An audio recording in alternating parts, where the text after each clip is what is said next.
اللهم صل على سيدنا محمد وعلى آل سيدنا محمد وبارك وسلم۔ حضرت سیدنا عیسیٰ علیہ السلام فرماتے ہیں، جب تیرے در پر کوئی سوال کرنے والا آیا، تو نے اس کا سوال پورا کرنے کی بجائے اس کو جواب دے دیا، انکار کر دیا، جبکہ تو اس چیز پہ قادر تھا، تو اس کا سوال یا اس کی حاجت پوری کر سکتا تھا، لیکن تو نے نہیں کی، تو نے صاف انکار کر دیا، تو اللہ اس کے گھر میں 7 دن تک رحمت کا فرشتہ نہیں آئے۔ اب جس گھر میں 7 دن تک رحمت کے فرشتے نہیں آئیں گے تو وہاں کیا آئے گا؟ وہاں پہ شیاطین ہی ہوں گے، وہاں پہ لڑائیاں بھی ہوں گی، وہاں جھگڑے بھی ہوں گے، بے برکتی بھی ہوگی، اولاد کی نافرمانیاں بھی ہوں گی، لا علاج بیماریاں بھی ہوں گی، حسرت کا وار وہاں چلے گا، جادو کا وار وہاں چلے گا، رزق کی کمی وہاں پہ ہوگی، رزق کی تنگی ہوگی، رب پائی پائی کا محتاج کر دے گا۔ اب جو تو میرا بیان یا میری بات دل کے کانوں سے سن رہے ہیں، ہوش و حواس میں سن رہے ہیں، تو ان کے لیے یہ میرا بیان جو ہے وہ اتنا ہی کافی ہے۔ ان کو ان کے مسائل کا اب حل مل گیا ہے کہ کس وجہ سے ان کے گھر میں جادو ہے، لا علاج بیماریاں ہیں، جھگڑے ہیں، یا جملہ مسائل ہیں، یہ ہمارے گھر میں کیوں ہے۔ آج معاشرہ بلکہ پوری پاکستانی قوم انہی مسئلوں کے اندر گھیر کے پریشان ہوئی پڑی ہے، اور اتنا پریشان ہے کہ زندگی گزارنا ان کے لیے محال ہوا پڑا ہے۔ اللہ والا میرے شیخ کامل پیر طریقت راہبر شریعت ابو عبداللہ حامد شافعی صاحب مدظ اللہ العالی فرماتے ہیں کہ اگر آج ہماری ماؤں بہنوں کی تربیت ہو جائے اور وہ اپنے ہاتھوں کو لمبا کر لیں، عربوں کی کہاوت کے مطابق ہاتھ لمبوں سے مراد یہ ہے کہ سخاوت والا ہاتھ کر لیں، جب کھانا بنائیں تو 1-2 روٹیاں اضافی بنا لیں، چاول بنائیں تھوڑے سے زیادہ بنا لیں، کچھ بھی پکائیں تو تھوڑا سا زیادہ پکا لیں، اس نیت سے کہ ہو سکتا ہے کوئی اللہ کا بندہ آ جائے، کوئی سوال کرنے والا آ جائے، کوئی بھوکا آ جائے، کوئی مہمان آ جائے، تو ہم اس کو اللہ کے دیے ہوئے رزق میں سے یہ کھانا پیش کر دیں گے۔ حضرت سیدنا سلیمان علیہ السلام کا دور نبوت ہے۔ ایک گھر کے باہر درخت کے اوپر قمری نے انڈے دیے، اور جب ان انڈوں سے بچے نکلے تو گھر کا جو مالک تھا، گھر کے پاس وہ درخت تھا، وہ مالک گھر کا درخت پہ چڑھا اور اس نے بچے چوری کیے اور بازار میں جا کے بیچ آیا۔ اب پہلی دفعہ یہ کام ہوا تو اس قمری نے سیدنا سلیمان علیہ السلام کی بارگاہ میں مقدمہ دائر کیا۔ سیدنا سلیمان علیہ السلام نے گھر کے مالک کو بلایا اور اس سے پوچھا، ہاں بھی تو نے بچے بیچے ہیں؟ اس نے کہا جی میں نے بیچے ہیں۔ تو آپ نے اسے ڈانٹ ٹپٹ کی اور اسے منع فرمایا کہ آئندہ ایسی حرکت نہ کرنا۔ دوسری مرتبہ بھی معاملہ پیش آیا کہ اس نے بچے چوری کیے اور جا کے بیچ آیا، پھر آپ علیہ السلام نے ڈانٹ ٹپٹ کی۔ جب یہ 2 دفعہ ہو گیا تو سیدنا سلیمان علیہ السلام 2 جنوں کی ڈیوٹی لگائی۔ سیدنا سلیمان علیہ السلام نے 2 جنوں کی ڈیوٹی لگائی کہ وہ گھونسلے پر جا کے نگرانی کریں، پہرا دیں، اور جب یہ چوری کرنے کے لیے آئے تو اس کو ہلاک کر دو۔ اب اللہ والو توجہ سے سنیے گا، اب تیسری دفعہ بھی وہ چڑھنے لگا، بچے نکلے، اب وہ درخت پہ چڑھا ہے، ابھی 2 یا 3 قدم وہ درخت پہ چڑھا ہے، اور وہاں دوسری طرف کیا ہے؟ جنات منتظر ہیں کہ اب یہ بس آئے صحیح، اس کا ہم کام تمام کریں گے۔ اب وہ اس نے 2-3 قدم درخت پہ رکھے ہیں، تو چڑھا ہے 2-3 قدم اوپر، تو سائل نے صدا لگائی کہ اللہ کے نام پہ ہے کوئی مجھے روٹی کھلانے والا؟ میں بھوکا ہوں، مجھے اللہ کے نام پہ روٹی کھلا دو۔ اب یہ جو 2-3 قدم درخت پہ چڑھا تھا یہ واپس نیچے اترا، خشک روٹی کے ٹکڑے پڑے تھے، اس نے وہ سائل کو دیے، سائل نے اسے دعا دی، اور یہ پھر واپسی آیا، درخت پہ چڑھا، چوری کیے بچے، اور پھر یہ بازار میں جا کے بیچ آیا۔ اب قمری پھر دوبارہ تیسری دفعہ مقدمہ لے کے سیدنا سلیمان علیہ السلام کی بارگاہ میں حاضر ہوئی۔ قمری وہاں پہ موجود ہے، وہ شخص وہاں پہ موجود ہے، لیکن جن 2 جنات کی ڈیوٹی آپ نے اس گھونسلے کے اوپر لگائی تھی وہ غائب ہیں، ان کا کوئی اتا پتہ نہیں ہے۔ اب ایک عرصہ گزرا، جنات کے قبائل آئے، جنات کے سردار قبائل حاضر ہوئے، اور وہ جو 2 جن غائب تھے وہ بھی آ گئے۔ سیدنا سلیمان علیہ السلام نے دوبارہ کمری کو بلایا اور اس شخص کو بلایا، اور پھر دوبارہ مقدمہ شروع ہوا کہ سب سے پہلے تم یہ بتاؤ جو تمہیں میں نے نگران بنایا گھونسلے کے اوپر کہ اگر یہ شخص چوری کرنے آئے تو اس کو ہلاک کر دینا، تو تم نے میرا حکم کیوں نہیں مانا؟ تم نے میری نافرمانی میرے حکم کی کیوں کی؟ ان جنات نے یہ جواب دیا کہ حضور ہم آپ کا ہی حکم ماننے کے لیے وہاں بھی موجود تھے۔ یہ چڑھا ضرور تھا درخت پہ، لیکن ایک سائل نے صدا لگائی، یہ اس کو روٹی دے کے واپس آیا اور پھر اس نے چوری کر لی۔ اس نے جیسے ہی صدقہ دیا ایک فرشتہ آیا اور اس فرشتے نے ایک کو مشرق میں پھینک دیا اور دوسرے کو مغرب میں پھینک دیا، اور یہ اسی وجہ سے کامیاب ہوا تیسری مرتبہ چوری کرنے میں۔ اب میرا سوال ہے، جو پیسہ آپ عاملین کو دے رہے ہیں، پیروں کو ہدیے کر رہے ہو، تویز منگوا رہے ہو آن لائن، اگر انہی پیسے میں سے تھوڑا تھوڑا اللہ کی راہ میں دے دیتے تو سارا زمانہ تیرے پہ جادو کرتا رہتا، لیکن رب تجھے بچا کر دکھاتا۔ مخالفین تجھے تباہ کرنے پہ تلے ہوئے ہیں، لیکن رب تیرے مخالفین کو تباہ کر کے دکھا دیتا۔ ہونا تو وہی ہے کہ تیرا یقین کامل تو بابا جی کے تعویذ پہ بن گیا، عامل پر بن گیا، رسالے پر بن گیا، جبکہ اللہ پر، حضور علیہ الصلوۃ والسلام پر، صدقے پر تو تیرا یقین بنا ہی نہیں ہے۔ یہ تعویذ لٹکاؤ، اس تعویذ کو دباؤ، یہ فلاں کو پلاؤ اسے پتہ بھی نہ لگے، اب وہ جلاؤ، ایسے ہی چھوٹے چھوٹے اعمال ہیں۔ جس کا نماز پر یقین بنا، نماز اسے تار دے گی، نماز اسے پریشانیوں سے نجات دے دے گی۔ جس کا یقین دعا پہ بن گیا، رب دعا کے بدلے اس کو تار دے گا، اس کو کامیاب کر دے گا۔ جس کا روزے پر یقین بنا، اس نے روزہ رکھا، اس کی رب نے مشکل ٹال دی۔ اب اس کا یقین صدقے پہ بنا، اب ادھر صدقہ دیا، ادھر آسانی والا معاملہ اللہ تعالیٰ فرما دے گا۔ ہمارا یقین، ہم جا رہے ہیں بابا جی کے پاس، ہم جا رہے ہیں شاہ جی کے پاس، کیا تویز لینا ہے؟ جی بدبختی ایسی ہے کہ ہم اپنے گھر والوں کو بھی لے کے جا رہے ہیں، اپنی ماؤں بہنوں کو بھی لے کے جاتے ہیں، پھر روتے ہیں کہ جی پیروں نے کیا کیا ہے، جی پیسہ تو لوٹا ہی لوٹا، ہماری گھر کی عزتیں بھی لوٹ لی۔ اللہ والو، جب تک حضور علیہ الصلوۃ والسلام کی تعلیمات پر، آپ علیہ الصلوۃ والسلام کی سنت کو نہیں اپناؤ گے، زندگی میں تب تک یوں ہی برباد ہوتے رہو گے، ذلیل و خوار ہو کے رہ جاؤ گے۔ حضور علیہ الصلوۃ والسلام نے فرمایا، جس نے ایک گھونٹ پیاسے کو پلایا اس نے مردے کو زندہ کر دیا، یعنی کہ وہ پیاس سے مر رہا تھا، پیاس کی شدت سے ہلاک ہونے والا تھا، تو نے اس کو پانی پلایا، تو نے اس کو زندہ کر دیا، زندگی دے دیا۔ حضور علیہ الصلوۃ والسلام کے ایک اور صحابی سیدنا عبداللہ بن عباس رضی اللہ تعالیٰ عنہ فرماتے ہیں، روایت کرتے ہیں حضور علیہ الصلوۃ والسلام سے اس حدیث پاک کو، کہ جس نے کنواں کھدوایا جب تک وہ رہے گا، سبیل چلتی رہے گی، اللہ اس کنواں کھدوانے والے پر نگاہ رحمت فرماتا رہے گا۔ اب ہم نے ان اعمال کو چھوڑ دیا۔ سیدنا غوث اعظم رحمۃ اللہ تعالی علیہ فرماتے ہیں، رات کا آخری پہرا اللہ سے مناجات کر رہے ہیں کہ یا رب تیرے قرب کا رستہ بڑا ہی اوکھا ہے، کوئی آسان رستہ بتا دے۔ اللہ پاک نے الہام فرمایا کہ مخلوق خدا کی خدمت میں لگ جا۔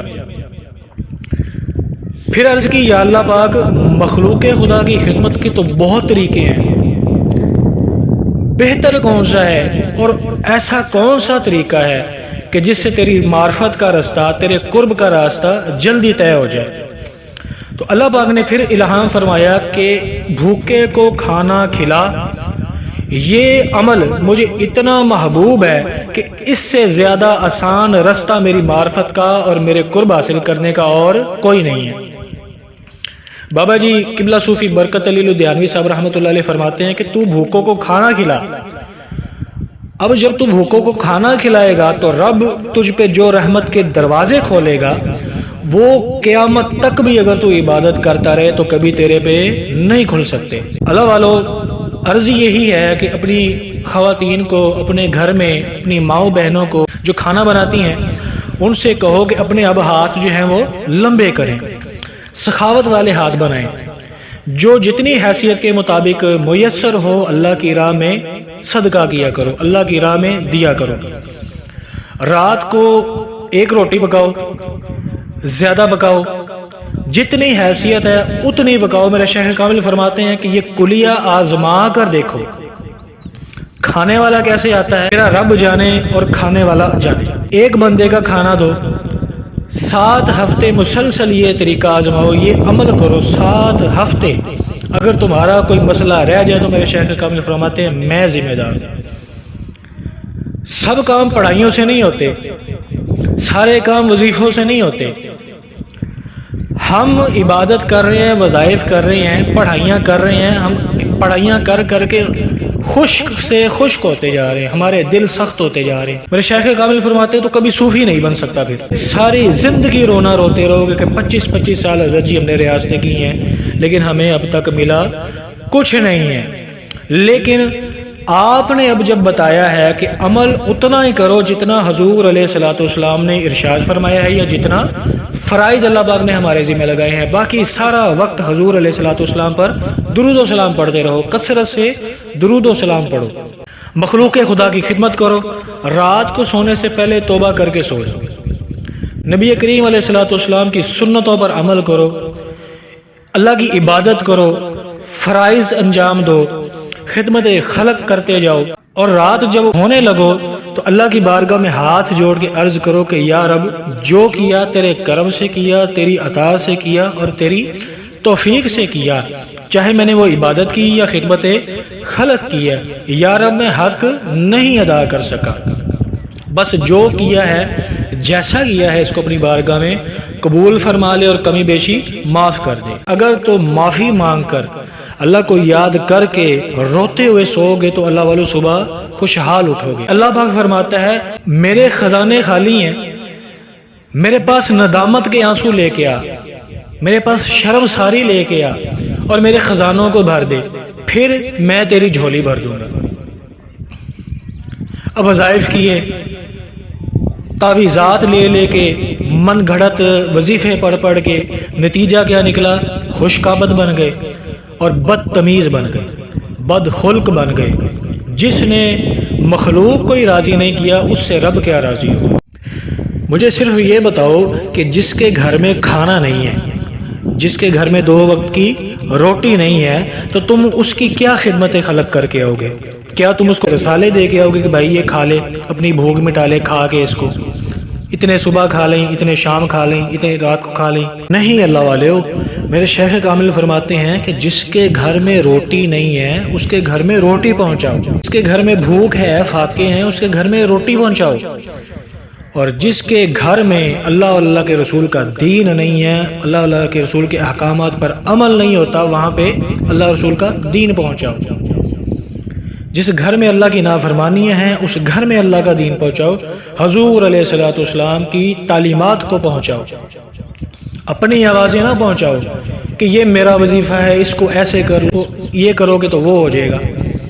حضور علیہ الصلوۃ والسلام کی آواز پہنچا، حضور علیہ الصلوۃ والسلام کے بتائے ہوئے اعمال پہنچاؤ، حضور علیہ الصلوۃ والسلام کے فرمانات پہنچاؤ، پھر دعوت تبلیغ بھی ہوگی اور خدمت خلق بھی ہوگی، اور پھر یہ کر کے دیکھ رب دیکھنا تجھے کیسے نوازتا ہے، تجھے کیسے رنگ لگاتا ہے۔ دعائیں چھاپ چھاپ کے، وظیفے چھاپ چھاپ کے، وظیفے پڑھ پڑھ کے، پڑھوا پڑھوا کے خود رجت کے مارے بن گئے یہ عاملین اور یہ پیشوا ہمارے آج کل کے۔ لیکن شرم پھر نہ آئی کہ ہم نے اللہ کو جا کے کیا جواب دینا ہے کہ جب اللہ نے پوچھ لیا میرے محبوب کی امت کا کیا قصور تھا۔ جو بھی مرکز حجرہ دروس سے وابستہ ہے یا جو بھی سلسلہ علیہ قادریہ شافیہ کا فیضان حاصل کرنا چاہتا ہے، وہاں سے فیض یاب ہونا چاہتا ہے، جو میرے بیان سنتا ہے، ہمارے گروپوں میں شامل ہے، ہمارے ساتھ منسلک ہے، درود پاک کی محافل میں شرکت کرتا ہے، اپنے اپنے مقام پر رہتے ہوئے 2 لنگر چلائے گا۔ پہلا روحانی لنگر اور دوسرا خوراک کا لنگر چلائے گا۔ انسان میں جسم اور روح دونوں ہی ہیں۔ روح کا لنگر کیا ہے؟ اچھے اعمال ہیں، جسم کے ضرورت پوری کرنے کے لیے وہ خوراک ہے۔ تو اس طرح کیا کرنا ہے، ہم 2 شافیہ لنگر چلائیں گے، ایک روحانی اور دوسرا جسم کی ضرورت کو پورا کرنے کے لیے خوراک کا لنگر۔